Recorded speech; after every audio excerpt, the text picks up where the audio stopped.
тіршілікпен тіресіп тұрғанда сен, көншімейді көңілім бір көрмесем, бар өмірім болады осы өткендей, өздеріңдей достарымды бір көрмесем. Жырла құрылар ән салыңдар, күлімдер қуаныңдар, тамсаныңдар, шуақты шапағатты пейілменен әр таңда, әрбір күнді қарсы алыңдар. Естісін мұны ғана ынталып, қайғы мен қасіретті ұмыталық. Кездессек оты өртеп сағыныштың, қоштассақ, қимай қоштасалық дегіміз келеді. Біз сіздермен қоштасқымыз келмейді, сіздермен әрдайым жақсы күнде осындай қуанышта, жақсылықта көрсе керек дегім келеді. Енді айтатын естеліктер менде де жетеді. Ол деген үлкен әңгіме, әлі таң атқанша ертең де күн бар, ол естеліктің бәрін айта жатармыз. Сол үлкен рахмет баршамызға, осыған атсалысқан, ол бір адамның қолынан келмейді. Осыған баршамыз, уақыттарымызды бөліп келіп отырған барша достарға үлкен рахметімді айтамын.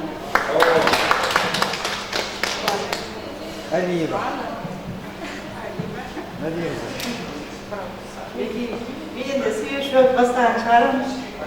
Сонда қоштасыңдар.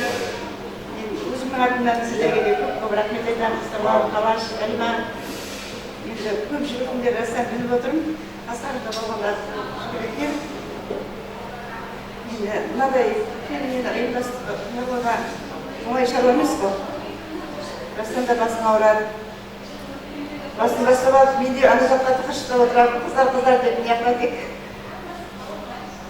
Соның бәрі қайда сау болсын, бәрін ойдағыдай атсалыстыңдар. Арастанда бір-біріңді сағынғандардың барлықтарының жүздерінен көрініп тұр.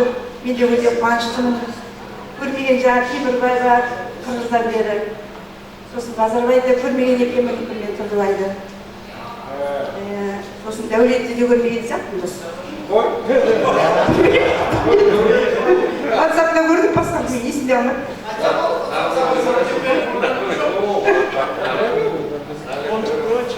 Аяны көрмеппін, Бегдуланы көрмеппін, оны телефонға шықпайды ғой мынау.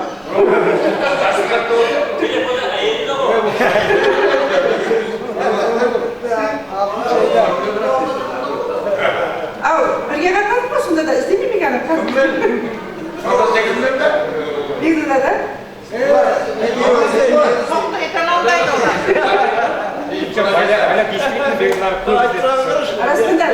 Арасында электрик қой.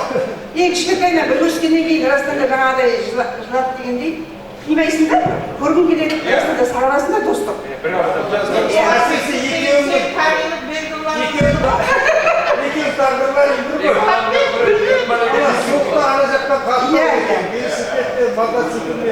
Соны айтам, ешкімге тиістірмей айтып өрмейді.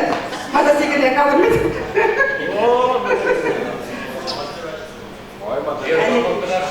Қызық қой енді, осындай бір ғанимет дегендей көргенімізге өте қуаныштымын. Жақсы өтіп жатыр деп есептеймін. Мен былай қарасам, қыршылыққа баратырмын дегенде көп адамдар таң қалады. Бір көзден аман болайық, 45 жыл, 50 жыл бола берсін. Мынандай жаңағыдай не қылып отырсын деген көптің қолынан келе бермейді ғой. Бәріне бақыт болыңдар, қосақтарымен қосағағыңдар, тек аман жүріңдер. Осындай кездесуіміз 5 жылдан 10 жылдан болып тұра берсін. Аман жүрейік, бақыт болың, тек тойда кездесе берейік. Мен енді мақтанғым келіп тұр.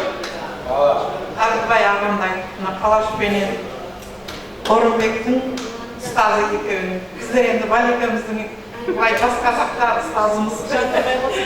Соғанда қуаныштымын, екеуінің менің ағамның әдебиетінің аттарын жалғастырып, арасында өлеңдерін өздері шығарып бастарынан, арасында оқығандарын сіздерге айтыпмын. Қызықтатып жатыр ғой. Әбілбай қасымнан бүгін қасымда отырғандай мен солай сезініп жатырмын. Соның сабағын жақсы иіспен оқитын еді осы қыздар. Біз енді кішкене сөзге шорқақтауымыз ғой. Екі тамадаға рахмет дегім келеді. Мен бағана осы отырыс басталған кезде өткен 4-ші күні ақшамға телефон соққан. қалаш осындай жағдай, мен бара алмай жатырмын денсаулығыма байланысты деп кешірім өтініп сұраған. Сосын жыламсырап, жаңағыдай келе алмадым, докторға қаралып жатырмын деп жағдайын айтты. Енді телефоннан жұғатып, жаңағы немізді айттық, анау сыйлығыңызды осы отырған отырыста бәрін беріп жіберерміз деп. Одан бағана бәріміз осы жерде кездесіп жатқан кезде тағы да телефон соқты. Қалаш бастадыңдар ма отырысқа? Менің атымнан құттықтап қойыңдар, жақсы отырыңдар деп сондай тілегін айтты. Енді соны арнайы тағы да айтып тұрғаным, оған апақ-шапақта айттым. Ол кезде енді біреу естіп, біреу естімей, өзіміз бір-бірімізді жаңа көріп сөйтіп жаттық қой. Енді осы ұстаздарымыз да бір аунап түсіп жатқан шығар, өмірден кеткен ұстаздарымыз да, өмірде барларына енді әйтеуір арғы жағында бір жақсылық, тағы ұзақ өмір жасасын дейміз. Енді кездесудің арты емес деп ойлаймын, әлі де кездесіп тұрайық. Енді кішкене өзімізге өзіміз келген адамдарымыз ғой. Сондықтан тағы да жалғастырамыз деп ойлаймын. Рахмет баса. Рахмет. Негізі, мана айттым ғой, біз балапан басында тұрымда айтысына заман болғанда кімнің қайда екенін білмей келген кезде ең бірінші байланысты жалғастырған, байланыс аясына кірген осы Қалаш. Ең бірінші Қалаш Алматыға барып та қарасам 17 адам телефоны бар екен класста. Қуанып жазып алып, әрқайсысына жаңа сообщение жіберіп, құттықтап мерекелерде.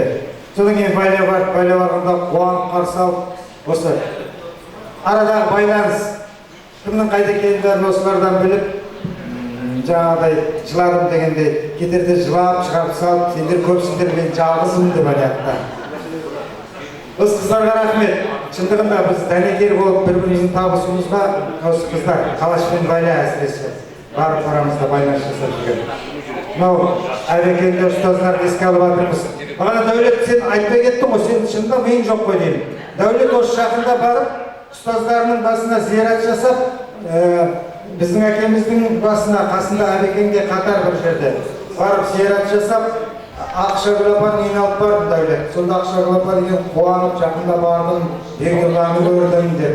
Дәулет келген рахмет, мен енді барам жақында деп, бірақ алдында жол жүріп келіп, тоқастан отырген, балалардың уайымдап отырып, тағы да жүрегің ауырып қалады, самолетке жарамайсың деп. Барғысы келді, мен бардым, ала екендерін дегенімде, көмісі денсаулық жолдан қорқып, балалар енді кішкене рұқсат бермеді, ауырып қаласың мама деп. Шындығында келгісі келіп, осы сіздерді еске алып, мынау Нұрғалия Кәрімді көрдім жақында деп, бәрі еске алып, және қайта-қайта звондап сәлем айтып жатыр. Әбекеңнің, мынау мұғалімдердің еске алып, Әбекеңнің бір әңгімесі есіме түсіп кетті. Мен анау ауылға келіп, мәдениет бөлімінде істеп жүрдім клубта. Ол кісі мектепте районында концерт болады, соған Ақсүгіл деген ансамбль болды ғой бізде. Сол Ақсүгілді апару керек еді, машина жоқ, күтіп тұрмыз, келген жоқ, сосын Әбекеңе барып, Әбеке совхоздың автобустары қайда? Анау Жаңабай деген болды, Ілияс десем, маған айтады, Орынбек совхоз автобусына ұн жүктеп қойыпты дейді. Сосын мен ойлап, автобусқа не деп ұн жүктеген деп, шынымен прямой түсініп тұрмын ғой. Сосын ұн жүктегені қалай десем, Орынбек баяғыда Қожа Насырдың дейді, арқаны болыпты дейді де. Көршісі күнде сұрақ келе беріпті арқаны. Беріп жібереді, қайтып болады. Тағы бір сұрақ келгенде уже үзілуге айналған ғой арқан. Арқаны сұрақ келсе Қожекең айтыпты. Арқанға ұн салып қойдым деп. Сосын анау Қожекең сұрамай ма ұн салған неше? Бергім келмесе ұн салмай қайтайын дейді. Сол айтқандай дейді, совхоз автобусын бергісі келмей ұн салып қойыпты дейді. Сөйтіп, сондай қызықты оқиғалар, Әбекең деген енді өздерің білесіңдер, біз сабағын сол кездер қазір қарап отырсам, ол кісінің 1:45 минуты университеттің, Казгулдың, журфактың, филфактың 90 минутына жарайды екен. Ол кісінің құрмаласысын қай жерде, үтірді қайда қоятын, нүктені қайда қоятын деп мектептегі миға құйғанның арқасында қазір осы салада қызмет істеп жүрміз. Мыңда бір алғыс, жатқан жерлері жайлы болсын, марқұмымызды тәрбие берген ұстаздардың. Енді баяғыда 30 жылдық болады деп мен алаңдап, Сіздер отыра берсеңдер де болады. Әлде естелік айтамын, өлең айтамын десеңдер. Рұқсат.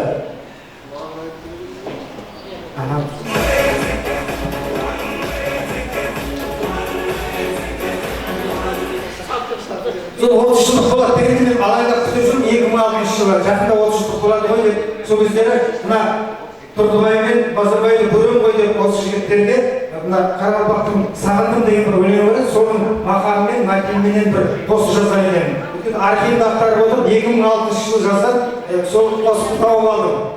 Соны оқып бергім келіп тұр. Оқы.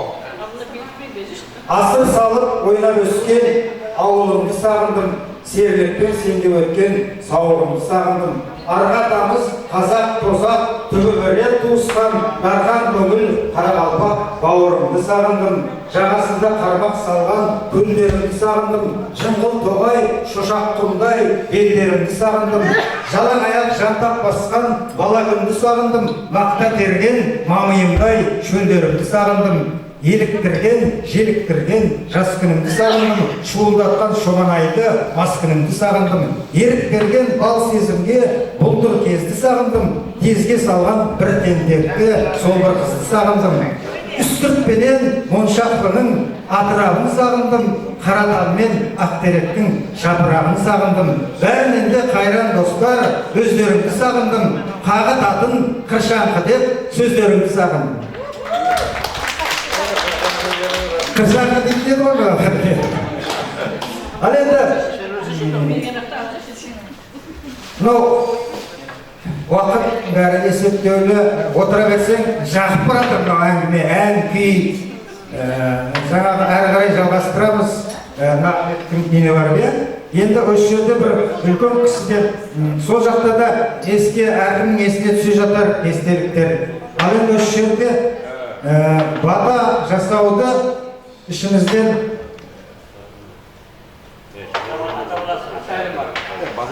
енді алыстан келгенде, көрші мемлекеттен келген, Дарияның жағынан келген деуші еді ғой. Жол үлкен қонақтардікі, Базекеңмен Тұрдыбай екеуін келісіп, қайсысың білгішсіңдер, сабақты жақсы оқыған. Базекең тарихшы ғой, әдебиетші, осы айтатын шығар. Айтқан тілектеріңіз қалды. Жақсы ниет, ярым құрас, дәулетіңіз, ауырайыңыз, мәртебеңіз. Сол міне, қуаныш, сол барлығы іздеуімен емесін. Асырған, жайлы асырғаныңыз берекетін берсін. Жаңыңызда аманшылық болсын. Жолыңыздың сынысының дәулетін, ауырайыңыз, мәртебесінің дүнияның қызығының қуанышынан қосады бересін. Бізге қызметі болған, осы шөкімдестірген жігіт қызларға, бізге қызметі мына ансамбльге, одан кейін мына камераға, осы Ақтаудың, осы біздер үшін бүгінгі ауа райы беріп тұрған Ақтау еліне өзіміздің мінезден береміз. Сол қайырлы сөп аман жүрейік. Әркім өзінің жүрген жерінде аман жүріп, сол бүгінгі қуанышымыз, әртелеріміз, бәріміз жүрген жерде өзімізге қуат берсін. Ұлыңыздың, қызыңыздың қуанышына өтімізі және де айтамын. Ақылдарыңыз ақылдар құласын, шаулыңыз шаулыққа ұласын, ұлыңызға құда жеткесін, дүнияның қызығын сондай жас жігіттер қызмет етіп, қалған жағында қарлығымызды алды болса, кейінгі жақсы ниеттер әммесі қарлық, шаулық пен ұлас ересін қолды.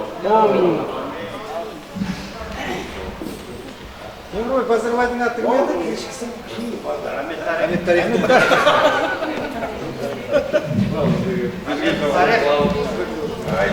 Ал қадірменді кластастар, енді осы отырысқа разы боласыңдар. Қанша айтқанмен мынау өкілеттің үйі, ендігі отырыс Нағыметтің үйінде жалғасады.